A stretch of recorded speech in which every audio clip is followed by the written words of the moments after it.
রাজধানীর সব বিভিন্ন এলাকায় কমছে বোতলজাত সয়াবিন তেলের সরবরাহ। এই বিষয়ে আরো আলোচনা করতে যুক্ত হচ্ছেন ক্যাবের সিনিয়র সহ সভাপতি নাজর হোসাইন। নাজর হোসেন, আপনাকে আমাদের আলোচনায় স্বাগত জানাচ্ছি। প্রথমে একটু জানতে চাইবো যে হঠাৎ করে আসলে ভোজ্য তেলের দাম বাড়ার কোনো যৌক্তিক কারণ আপনি দেখছেন কিনা? না, ধন্যবাদ। আসলে হঠাৎ করে না, আমাদের ব্যবসায়ীরা তো সবসময় একটা সুযোগ এবং অজুহাত খুঁজেন। ইরান যুদ্ধের ঘটনাটি তাদের সামনে একটা মোক্ষম অস্ত্র, যেটা দিয়ে তারা দাম বাড়ানোর একটা পায়তারা করতে পারে, এবং ইতিমধ্যে তারা সরকারের কাছে দাম বাড়ানোর প্রস্তাব দিয়েছেন, এবং সেই দাম বাড়ানোর প্রস্তাবটা বাস্তবায়ন করার জন্য এখন সরবরাহটা বন্ধ করে দিয়েছে। এটার কারণে বাজারে ক্রাইসিস পড়ে গেছে।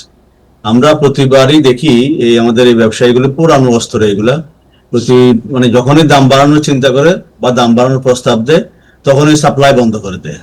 এবারও ঠিক একই অবস্থা, কোম্পানিগুলি সাপ্লাই বন্ধ করে দিয়েছেন। স্বাভাবিক কারণে বাজারে সরবরাহের ঘাটতি পড়ছে এবং খুচরা পর্যায়ে এ ধরনের সংকটটি হচ্ছে। তবে এখানে যে বিষয়টি আমরা বারবার বলে আসছিলাম, সরকার যদি ধরেন এরকম ব্যবসায়ীদের পুরানো কায়দায় যে কৌশলগুলি তারা বারবার প্রয়োগ করছে, এগুলাকে যদি বন্ধ করার জন্য ব্যবস্থা না নেয়, কোনো কারণ ছাড়াই দাম বাড়ানোর জন্য এরকম সাপ্লাই বন্ধ করে দেওয়া, এটা তো রীতিমতো একটা ধরেন কি বলবো আমরা, ডাকাতির মতো অবস্থা। তো সেই জায়গায় এগুলো বন্ধ করার জন্য সরকারকে তো কঠোর ব্যবস্থা নিতে হবে। আগে সরকার যেরকম যে পথে হাঁটছে, বর্তমান সরকার যদি একই পথে হাঁটে, তাহলে তো আমাদের প্রবলেমের এটা সলিউশন হবে না। বিকাশ পেমেন্টে 10,000 টাকার বেশি অফার, শপিং চলছে তো তারা বারবার পার পেয়ে যাবে এবং এই ধরনের ঘটনাগুলি আরো ঘটাবে।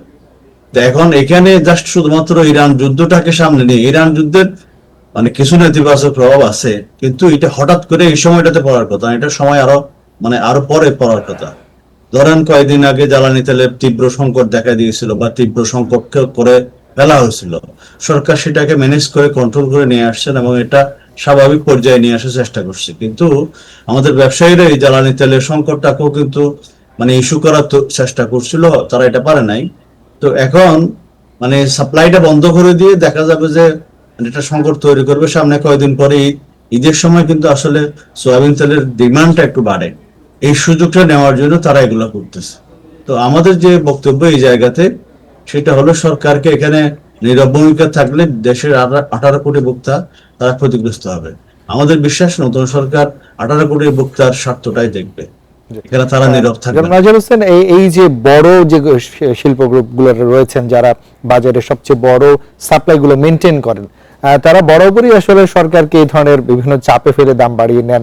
এই জায়গাগুলো আসলে বর্তমান যারা দায়িত্বে আছেন সরকারে, তারা আসলে কিভাবে নিয়ন্ত্রণে নিতে পারেন বলে আপনি মনে করেন?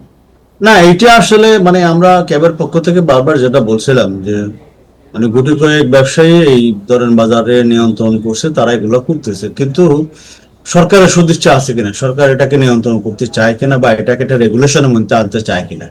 আমাদের একটা প্রতিযোগিতা কমিশন আছে, আমরা বারবার বলছিলাম যে এই কয়েকটা কোম্পানির যে তারা পুরো বাজারটাকে নিয়ন্ত্রণ করছে, এটা হলো প্রতিযোগিতা বিরোধী একটা বড় অপরাধ। কিন্তু কোন সরকারই এই অপরাধটা নিয়ন্ত্রণ করার জন্য আগে সরকারগুলি ব্যবস্থা নেয় নাই, যার কারণে প্রতিযোগিতা কমিশনের মতো একটা কমিশন থাকলেও এটা টোটো জগন্নাথের মতো থাকছে এবং এটার কোনো কার্যকারিতা নাই।